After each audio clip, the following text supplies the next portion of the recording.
All right, and we're live. So, Jeremy Weiss here, founder of InspiredInsider.com. This will be a part of the podcast, but it was too good to not just share with everyone right now. So, we're going to talk about productivity tools and how you could save hundreds of hours a month.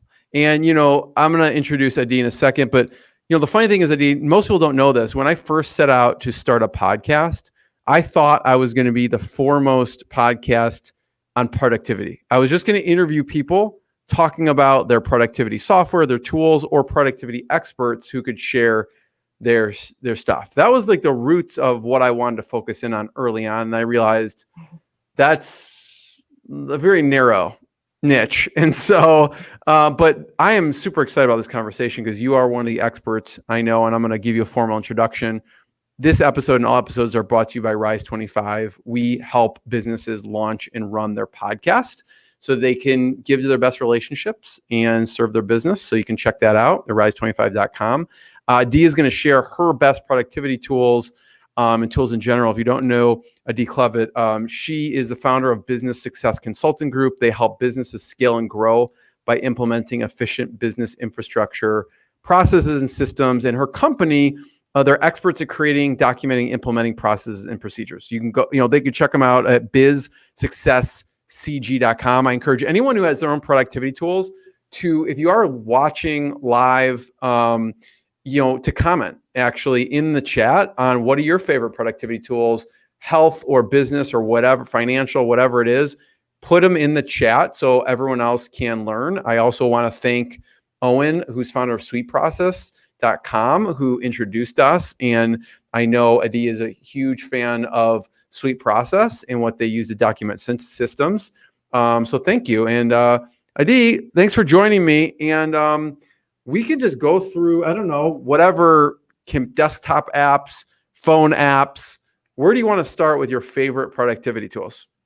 Okay, so let's start. First of all, thank you for the introduction, and I'm so happy to be here.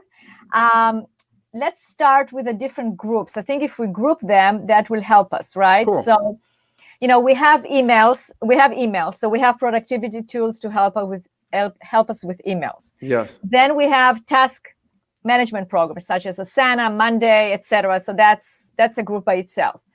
Then taking notes, that's a group by itself as well, right? Like how do you take notes? Then we have calendars, all kind of productivity tools for calendars, like scheduling, etc. And document management, it's also a part of it, right? Like how do you organize your documents?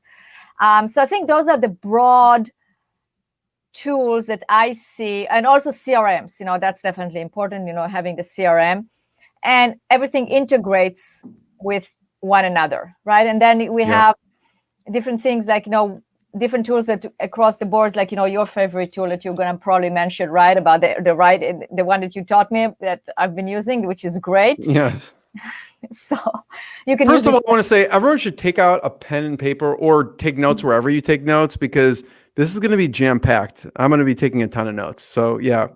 Yeah, exactly. So, and it's different companies. I'm not affiliated. I mean, it's kind of like you can use whatever you want. I'm just telling you what I've seen that works with my own company and with my clients, and what I've noticed that what I like. So let's start with email. Let's talk about email. So now I introduce you to that particular tool, and it's called SaneBox. It's SANE box.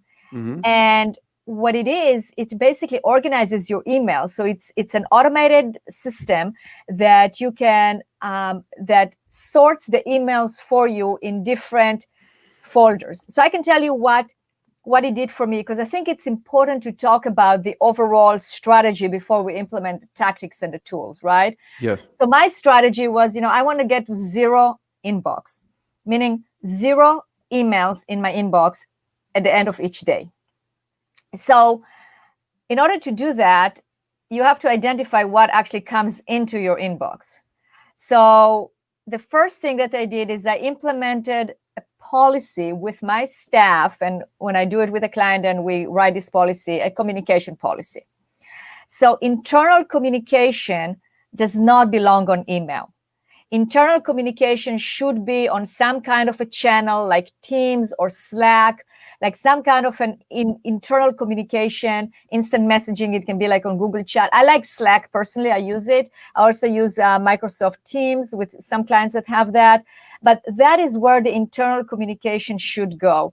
I try to stay away from email for internal discussions, because then, you CC people, you get into those threads, you don't know what followed and what not, and the conversations become very, it becomes complex, and it also clutters your inbox. So I removed all internal communication with the consultants that work with me, with my business development person. All internal communications are off the email. So that's right there, 50%, 60% of the emails are out, right?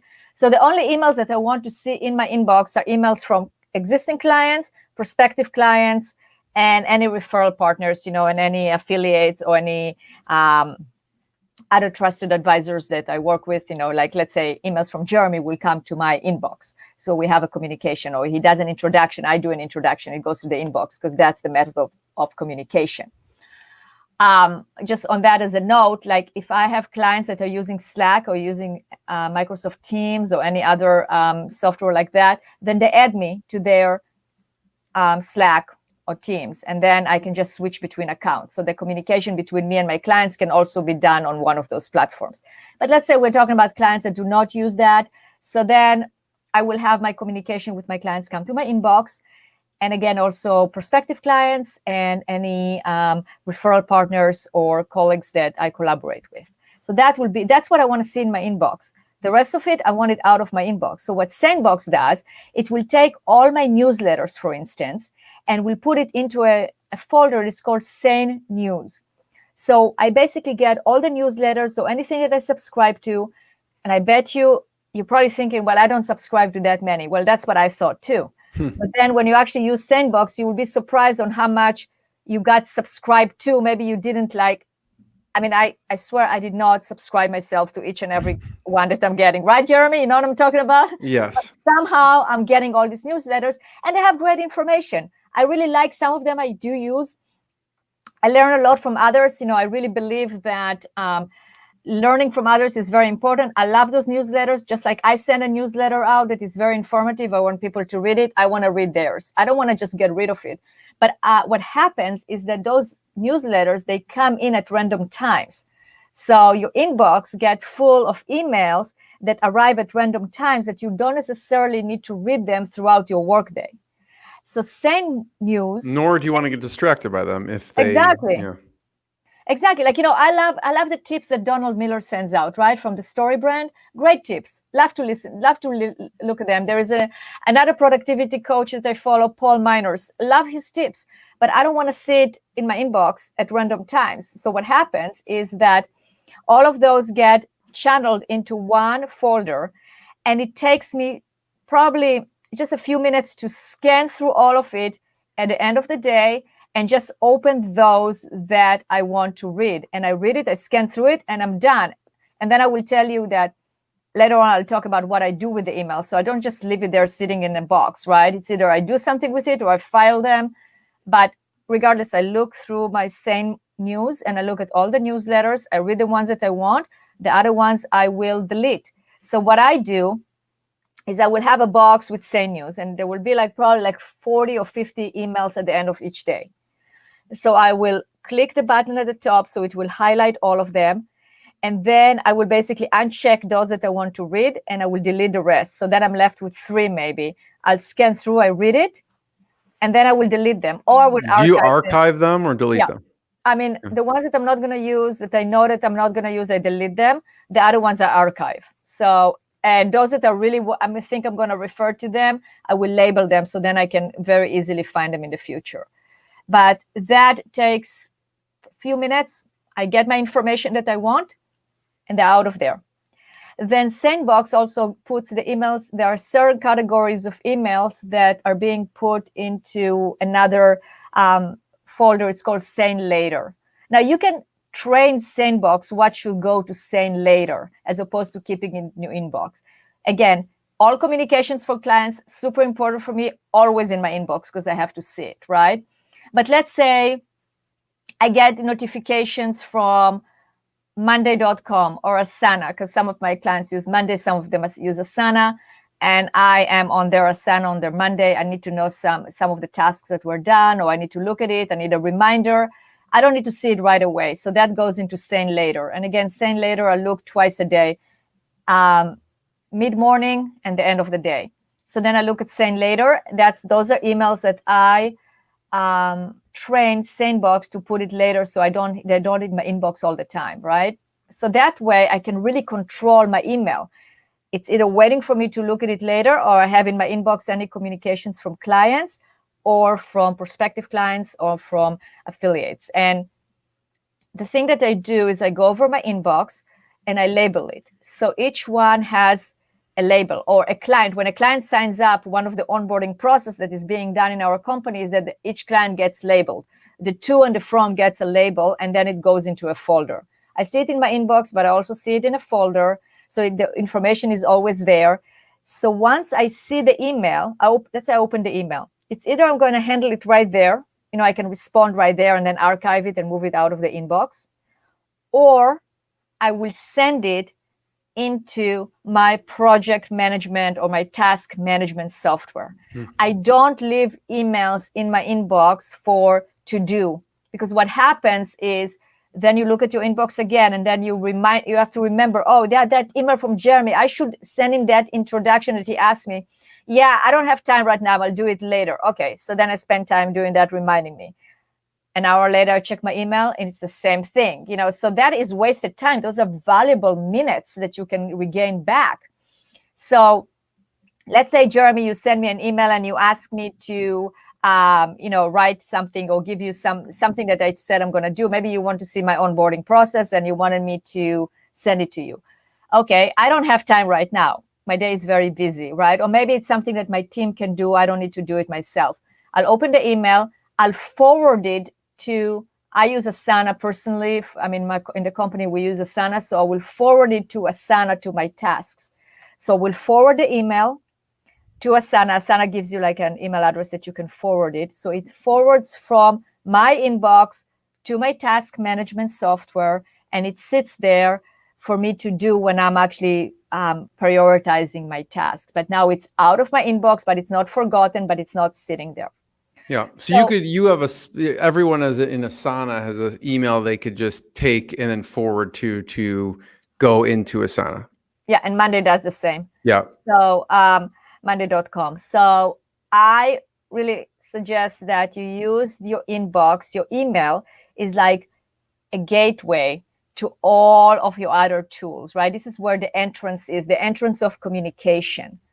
So first of all, you have to make sure that you have the communication policy written correctly in terms of this is what I'm doing, this is what we're doing, this is how we use Slack or any other messaging system, this is how we use emails, this is how we use this is how we use that.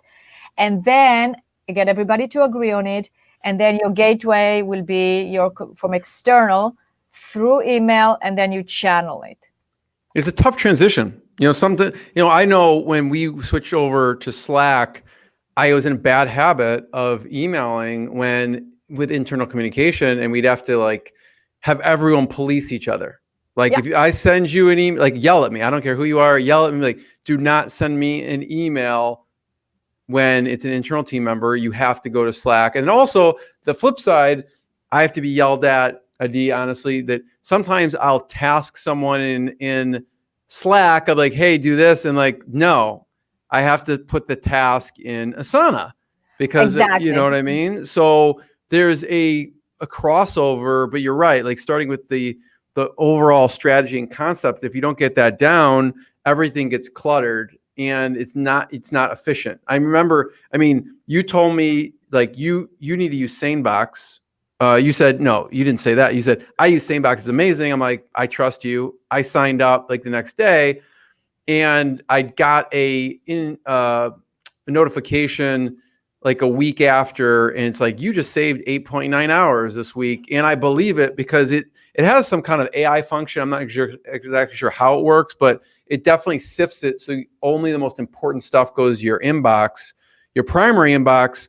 so that the rest of it you can check later that day. It's not as urgent. And then there's a little bit of training, but it's so easy because you just drag, if something shows up in another folder, you just drag it into the primary inbox, and then it learns to only send that into the primary inbox. So it's very easy to train it, but I don't know how it works, but some reason it sorts it already. It's like 95% like accurate of where it was sorting.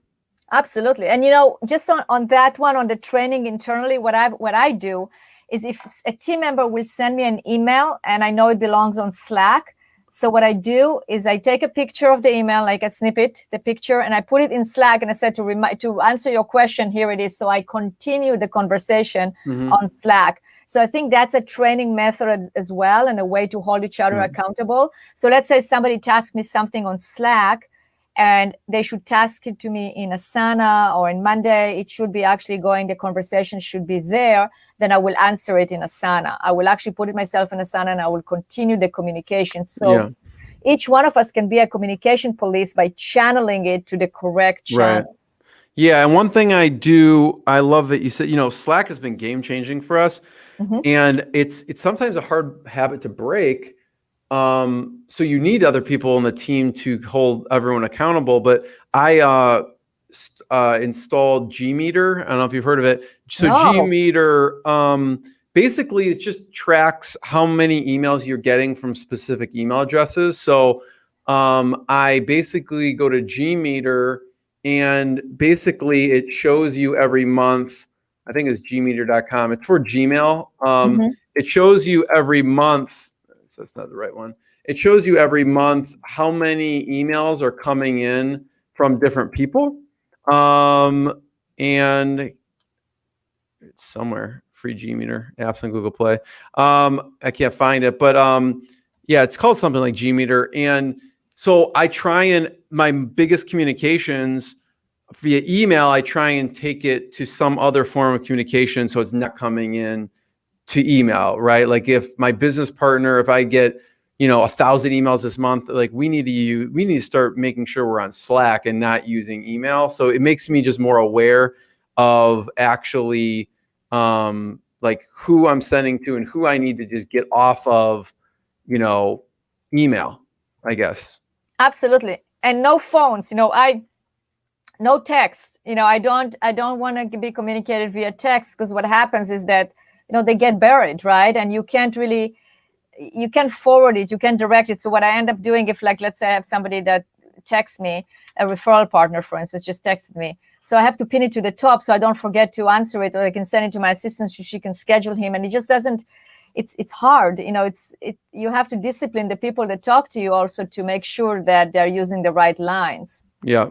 I mean, it used to be maybe called Gmeter, but it's email meter, email statistics for Gmail and G Suite. So it gives you the email meter, gives you the messages sent, the recipients, your response time, all those things. So, but I use it just so I can take things off of email. Like, who do I need to take off of email and communicate not on email with, maybe internally? So it's like a signal to me I'm not doing things properly, I guess. Yeah, no, but that's good. It's a very good tool.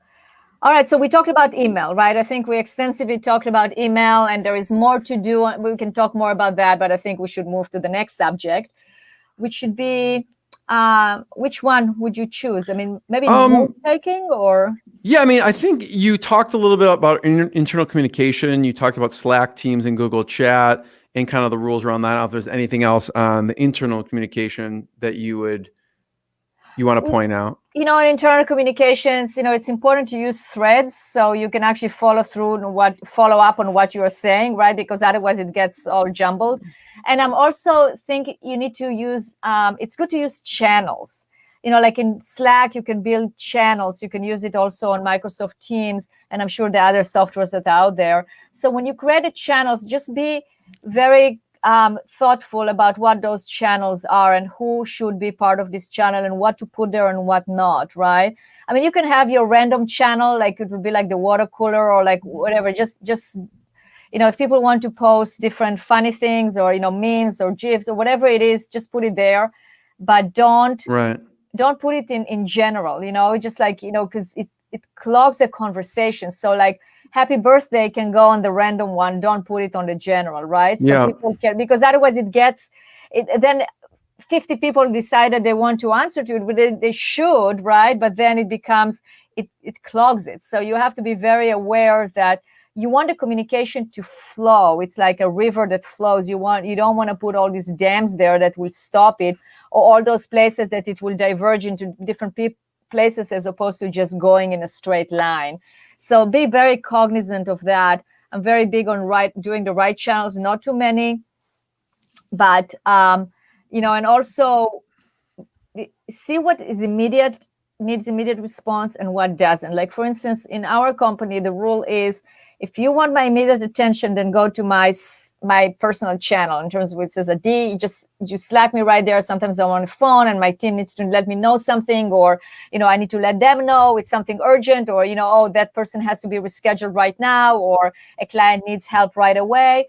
But if it's something that, oh, I just read an amazing article and I think we should discuss it in our next staff meeting, please do not put it on my direct channel, because then I need to process it and evaluate whether it's important to do it right now or later. So This one should go on a channel, can say think tank, or future, or discussion, or ideas, as opposed to, let's say we have a channel on clients, so all the clients will go there, or like business development. So I think rules of Slack, because I definitely have pet peeves when it comes to Slack. Like, if someone doesn't put it on the same thread, that's a pet peeve, because it doesn't continue the conversation. So if anyone uses Slack, I'm talking about, it's not even that easy to do a thread. You have to kind of find the little button, click the thread, and then continue the conversation. That's why I think in Facebook groups with people have issues, because in Facebook, when you leave comments, it just pushes all the previous comments down.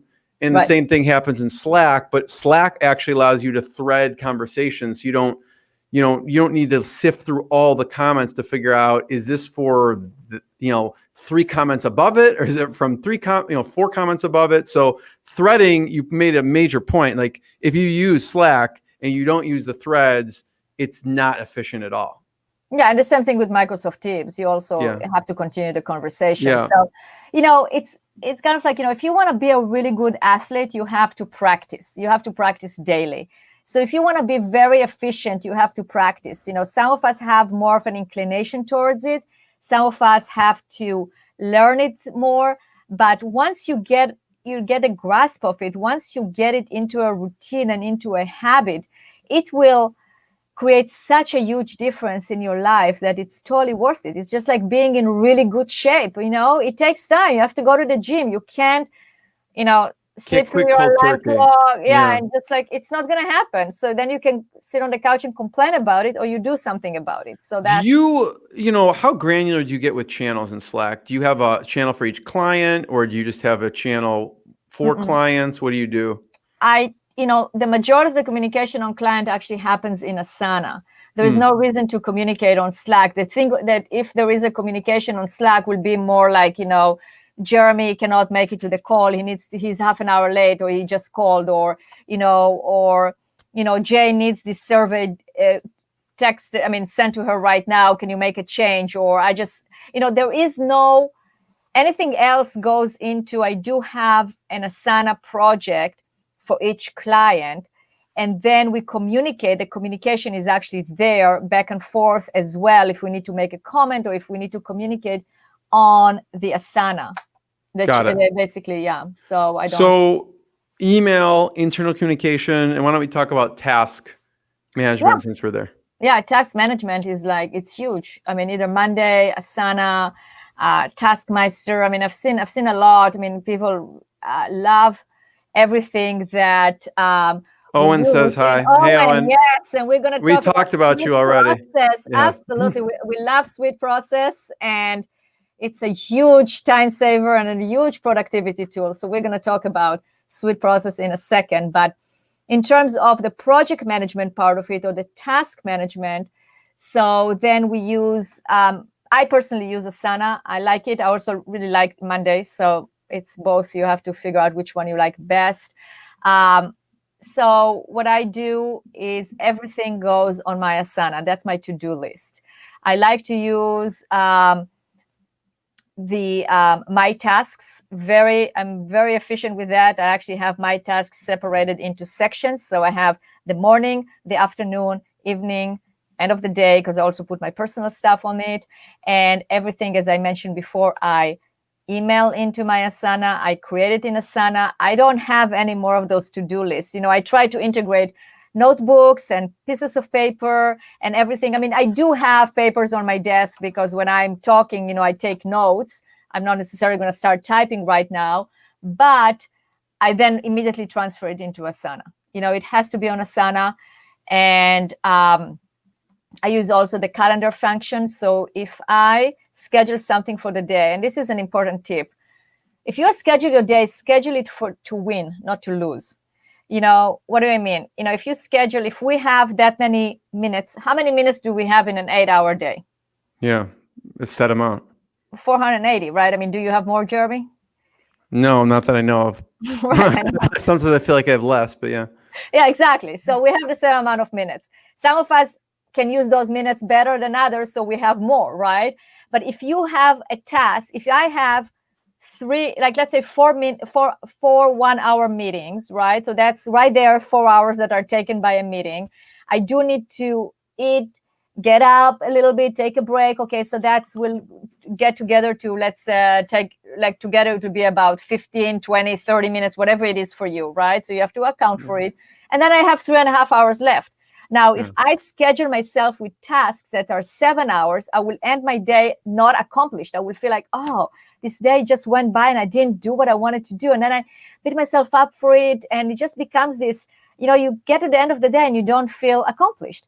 So that's every day for me. I'm just right. So, but you know what? If you actually look, like, let's say I use in my day, that's why I schedule the morning, the afternoon, the evening, end of the day. If I have it scheduled and then I schedule 5 things in the morning, but I already have 2 meetings, it's not going to happen. So why set yourself for a lose? Just like win at it, celebrate it. That's another thing. We have to celebrate our accomplishments. So I go look, okay, I have 2 meetings in the morning. I can also accomplish 2 half-an-hour blocks to accomplish different tasks. And I check it off. It's a win. I had a great morning, right? As opposed to I have like 5 things that I schedule myself in the morning and the 2 meetings.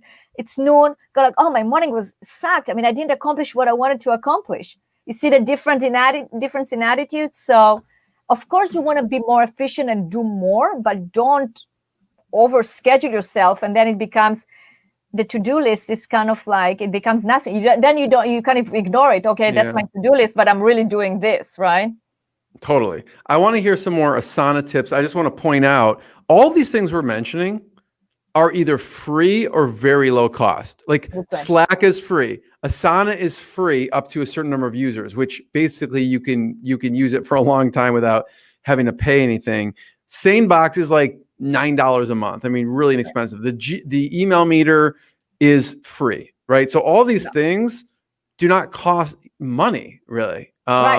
I mean, premium Asana, functions do. Asana, I do pay for Asana because I like the paid version, but it's like $11 a month per user. Yeah. You can use tags, and I use tags a lot, and I use a lot at labels. So it's all colorful, So I have it labeled. We use the paid version of Asana, but for many years we didn't because we didn't need to. Yeah, but And Monday is awesome. It's so colorful as well. You can switch the tags and you can do so many things, and it's easy to use, I mean, I know for some of you it might not be easy, so then get an expert to help you. You got to get an expert. Yeah, I mean, I encourage anyone to get an expert, even if it comes natural to you, because someone who knows what they're doing to set it up properly the first time around, I wish we would have done that a long time ago, is critical, because they'll set it up so they're actually working how it should, instead of piecemealing it together like we did.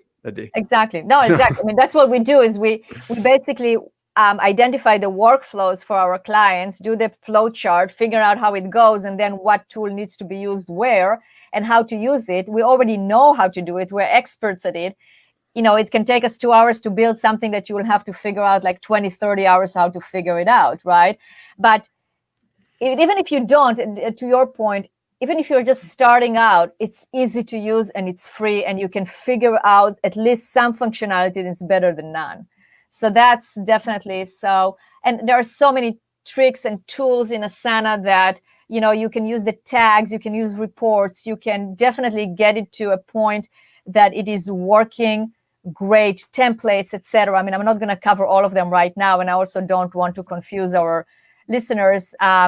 If you want to do it yourself, then go to us. I mean, they have a great blog where you can learn a lot of things. The same thing with Monday and other systems. Yeah. But use a task management system. Don't have just random list anywhere. And also that way you can get it out of your, basically out of your inbox. Yeah. I mean, yeah, there's people talk about Asana, Monday, Trello. There's a bunch out there. So whatever you like. We use Asana. I know you use Asana as well, but they all work and they're all good, and people all like them for different reasons. So, we can get super detailed with it, but just play around with it, and you can set up your check.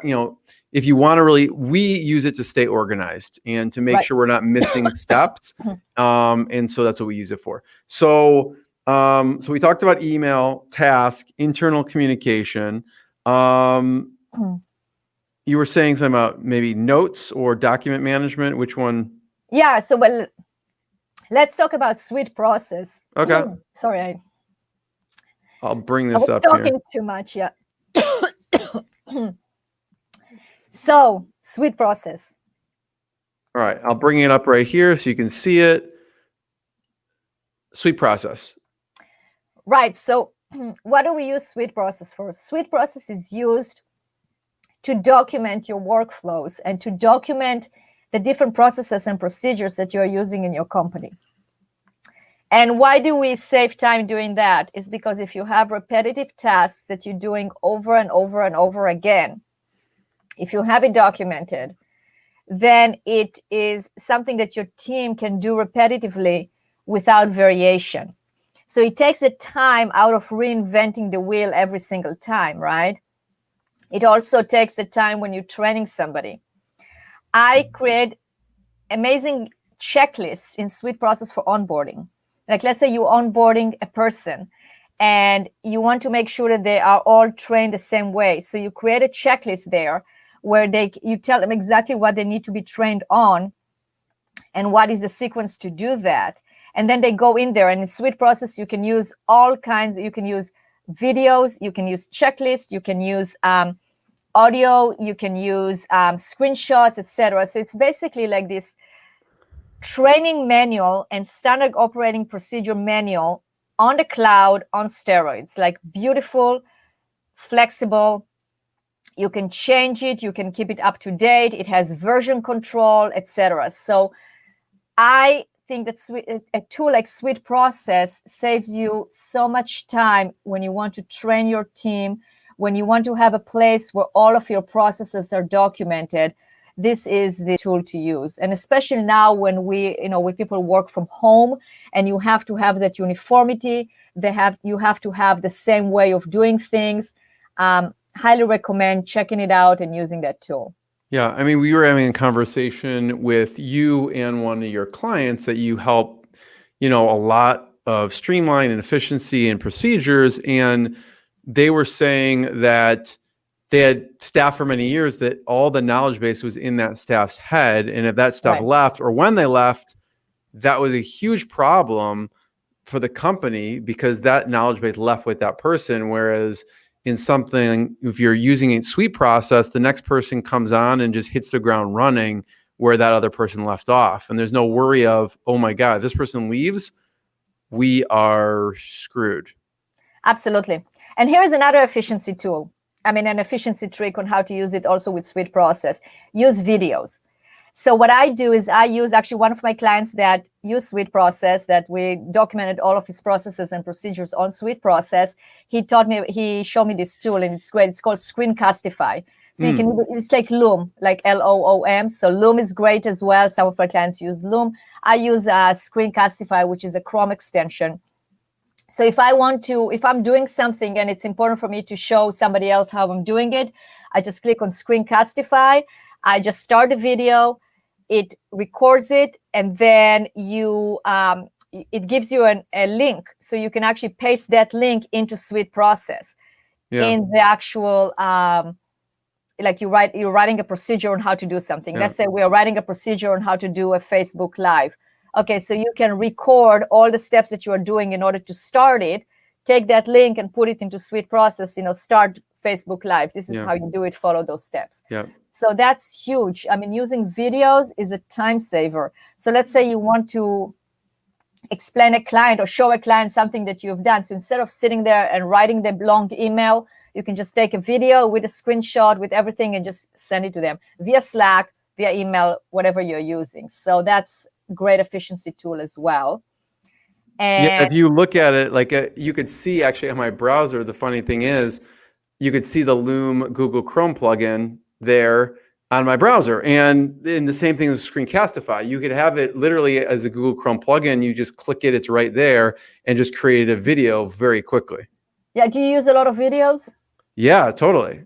Yeah, I use it all the time. I mean, I used to have the free version, which only allows you 5 minutes, but very soon I'm making videos that are longer than 5 minutes because I need to record more.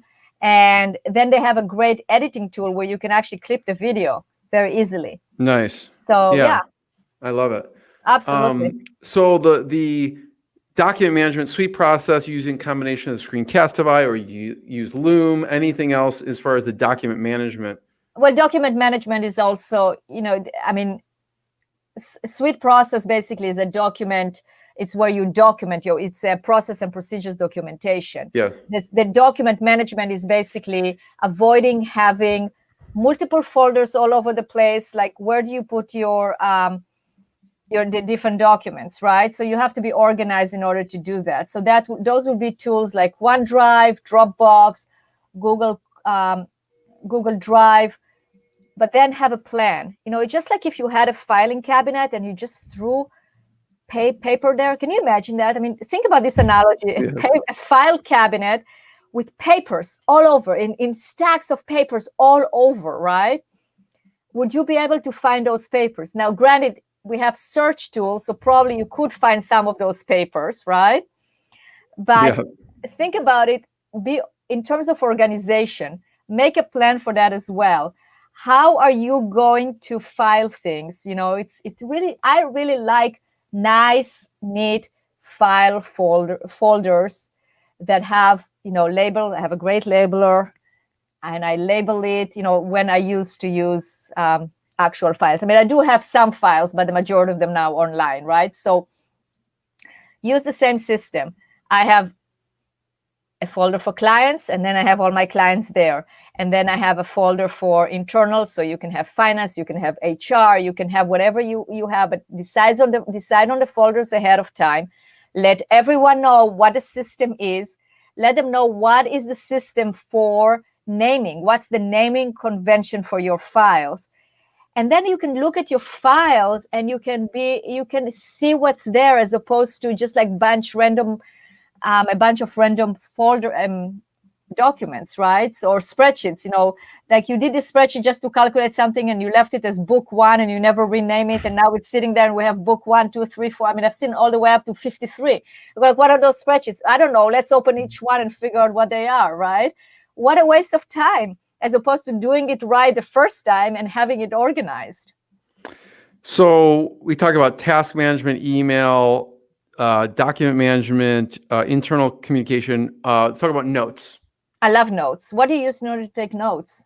I'm scared to tell you, but here's what when I'm on a call like this, I literally write it on paper. Right. And then what I will do is I just want to keep it somewhere. So I will take a picture of it and email it to myself. Yeah. And I do that too. I mean, I use OneNote. And the nice thing about OneNote is that you can actually take the picture, right? So I use, and you can use Evernote, whatever works for you. But what I like about OneNote, they have really cool features. One of them is that on my phone, because I have it on my phone and the computer, so you can go to OneNote app, open the notebook, because there can be different notebooks, electronic notebooks, right? So let's say, for instance, let's say when I'm talking to you, so I have a notebook in this case, I have a notebook, it's called Productivity Tools. So, or let's say if I want to have whatever we're talking, let's say you are a client. So we talked, I took the notes. I will take a picture of it with my phone. In OneNote, there is actually, when you start writing the note, there is the camera symbol there, and you can just take it, and it will take it, and it will basically put the picture right there on your page. Very, very efficient. And if I'm talking to a prospect, I will take a picture of my notes, and I will put it then in my CRM. One thing that I like about OneNote is that you can take a picture of something that you wrote from in a document, or even a picture of a page. So if I'm reading a book and I really like that paragraph and I want to remember it, right? So instead of highlighting it, because I don't like to highlight my books. So instead of highlighting it, I can basically snap a picture, get it onto OneNote, and then you can copy it to text. So it actually will copy it to actual text. So you don't have to retype it. It will be there. And then when you search, you can always find, let's say I read something in a book and there is a great quote about productivity. I can actually take it, copy it to text, and then highlight it. So, and I find that having a notebook with clients, then I can actually type the notes there. If sometimes I type it during a call, or if I take notes on a paper, then I can take a picture and do that, or I can scan it as well. So you can. You have an app for that? This is an app on your phone and also a desktop app, or? Yeah, it's both. Okay. And this one is free. It's if you have the I don't know. I think you have to have the Microsoft suite, but I think it might be also free. I mean, I have it as part of my Office 365. Great tool. A lot of options. Again, you need to know it, but it's not that hard. Yeah. And if you like, by the way, if you like to cook, if you go to any place and you have a recipe, you can actually take a picture of the recipe, put it in there, and there is a function where it actually will translate the recipe into a written recipe. Like you will take all the other pictures away, and you will just have that recipe there. So that's also a great function there. I actually love that. Yeah. So that's note taking. Anything else on that? I think you have to be organized. You have to figure out ahead of time the plan on how to do it. Otherwise, it becomes cluttered very fast. I figure for the last 9 minutes, we could do rapid fire on rapid fire, all maybe apps, Chrome plugins, or desktop apps that you use. I think the last one we didn't talk about is the calendars and CRM, so we can go through that really quickly. But I want to go through rapid fire of here's all the tools you use and you maybe some we didn't mention. I think we both use I use LastPass. It doesn't fall into any of these categories, but it's kind of just tools we use to be more productive. So I figured maybe, I don't know what you use for calendars. I use Acuity scheduling and Google Calendar. Use Calendly. And then CRMs. What do you use for CRM? I use Pipedrive. Pipedrive. I use Pipedrive as well. And I had one of the founders on the podcast. They were at 10,000 customers when I first interviewed them. Now they're over 100,000 customers. Wow. Okay. When I now. So yeah, I love Pipedrive as well.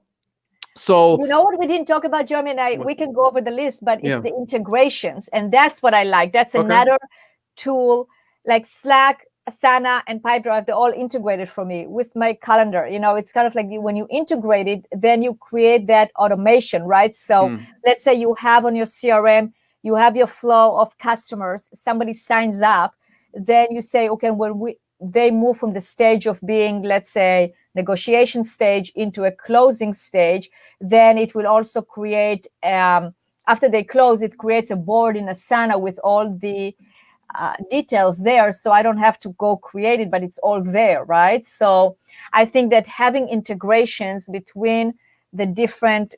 so that's integration from Pipedrive to Asana? Yeah. So once you drag it, if anyone's used Pipedrive, it's super simple and easy. So you drag it to basically across the different columns or however you set up, and that will automatically create something in Asana for you. Yep, absolutely. And you can also integrate it with Slack. So every time there is a communication, remember what we said, communicate about a client, don't communicate in Slack, communicate in Asana, but you can communicate in Asana via Slack. But that's Got kind of it. like that's a little bit of a higher level, so I don't want to confuse No, people. I get it. You basically, the bottom line with that is they all integrate. So you can create automation, so you aren't physically going into Pipedrive and Asana and Slack. You can have certain things trigger something else when you get to that point, I guess you could say. Yeah. It's all about getting more minutes in a day. I mean, that's the name of the game, is like, how can you gain more minutes, right? Yeah. And in having the team, when your team are using these tools, they're gaining more minutes as well. Absolutely. Absolutely. So let's do rapid fire, because I know we have about 6 minutes. Okay. And anything, I'll start rapid fire, and that will kind of spark your whatever you're thinking. But I'll just go. I use Slack. We use Typeform a lot. Oh, talk about Typeform. We didn't talk about that. Oh no, go ahead. Typeform, Zapier, Text Expander, which is like my ultimate favorite tool of all time. If you actually want to, so you can look these up, textexpander.com. It's like my favorite thing to use on a daily basis. If it went down, like I would be frantic. I know. Asana, Slack, LastPass, Pipedrive, which you mentioned. I use Audible a lot just for reading, and Marco Polo for communication, just like quick video chats that's efficient with friends and even business colleagues. And then I have some help. And then we mentioned Loom. I think I'm trying to see what I use. I have Loom, Pipedrive, Webinar Jam, Awesome Screenshot, and LastPass in my Google Chrome plugin section there. And then I have some health apps that I use. I use Zero. I do intermittent fasting, so that tracks my intermittent fasting. I use the Oura Ring, which is for sleep. And I use Map My Walk just to, when I'm going on walks or runs or bikes, just to map how much, how many mileage and time and everything like that. So I'll let you go. That's incredible. I do intermittent fasting as well. I mean, I don't have an app for it, but I love intermittent fasting. Zero is free, and basically it's so easy to use. So you could track.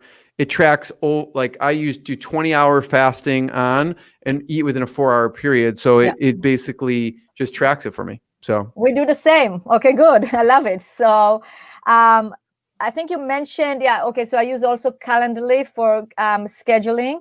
I love rev.com, which is basically I can dictate, like I can talk. It's on my phone. I have the app. Let's say I finish a meeting. I just dictate, and then I get it transcribes it, and then I can put my notes into Pipedrive. So rev.com is another one. I use Google Forms. You use Typeform. I mean, I like the form part of it. Mile IQ, just to track the miles. I'm not driving much now with the stay-at-home thing, but before that, I was driving all over the place. And Mile IQ. We mentioned Sweet Process. I think those are the main ones that. Any other Google Chrome plugins you use besides Screencastify? A Screencast, I'm looking at my Google Chrome. I have the Calendly one, so that's very easy through my calendar. The Onenote Google extension is really good. Chrome extension is really good as well, because you can capture anything on the web and just put it as a note in the notebook. I have my LastPass here. What is this? Grammarly. I like Grammarly because it corrects your grammar, right? So that's very good. Zoom, of course, it immediately goes into my Calendly and my that's a great extension, and I think those are all my extensions here. Yeah. Anything on your apps on your phone that you use and recommend? We named them. I mean, definitely the rev.com is awesome, and then the OneNote. That's my favorite new one, is the OneNote. I use it all the time. My app on my phone, the MileIQ, the Audible. Yeah, I think we named them. Asana. Yeah. We covered a lot. Let's bring up your website so people can check it out. And bizsuccesscg.com. I'll bring it up here. You have some amazing, I was reading this morning, just some amazing testimonials that I was reading, like, people are like, it's the best thing I ever did was hire her, almost immediately, the best decision I ever made. So Tell people just maybe a little about when someone you get on board, you start with someone, how does it work? So it depends on what they're signed up for. We do different things, like we document the processes and procedures for companies. That's where we use Suite Process, and we get all the training manual and the processes and procedures. So when we do that, we onboard them and we start the process, which would be, first of all, mapping the entire flows in the company, the workflows in the company. And then from there, we go into the documentation process. We also help businesses with implementing those efficiency tools. So let's say you have a business and you want to use a task management. You want to use Asana. You want to use Monday. You're not sure how to build it. What's the best way to do that? So we help you do that. That's what we do. We basically set up all those systems for you so you can just walk in there. We train you as well. We're very good trainers. So we train you and your staff how to do that. And we make sure that your business is run smoothly. I mean, what we do is we basically bring order into businesses. That's what we do. Exactly. Adi, thank you so much. It's always a pleasure talking to you. Everyone check out bizsuccesscg.com and put your comments if you're live or if you're watching this on one of the podcast channels. Thank you, Jeremy. Thanks.